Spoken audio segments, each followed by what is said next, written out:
What do you expect will come next? Well, right now, the Mahathir has returned as prime minister, given using the constitutional powers of the king, and the country is doing what other coalition governments do, which is determine who can form a government.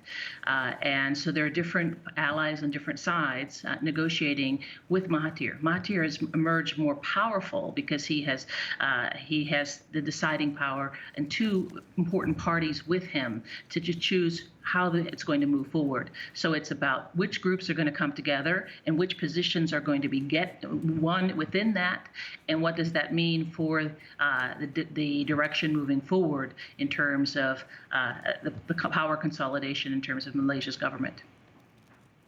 So it was a highly strategic move then? Well, I think whether or not it was strategic or planned is a matter of debate. But ultimately what has happened is that he's put himself in a much stronger position in terms of being able to choose who he wants to be in government and the process ahead.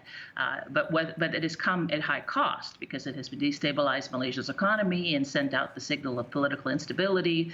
And of course, it's also left an impression among the public that the elites are not concerned about their inputs of their mandate. So there's been cost to this that I think ultimately has also damaged Mahathir. So what do we read into the fact that the king didn't refrain from exercising his power in appointing a new PM?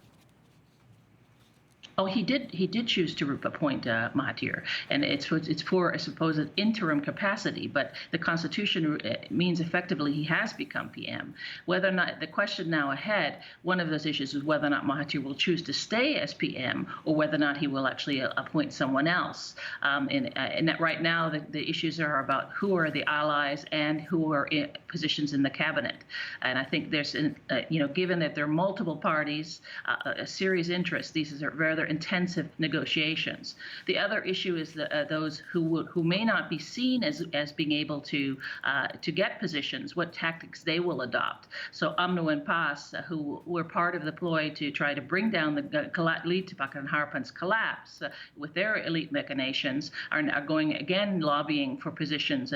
And of course, there's increased pressure to move forward towards elections as opposed to allowing Mahathir to try to form a government that stabilizes and puts Malaysia back on track.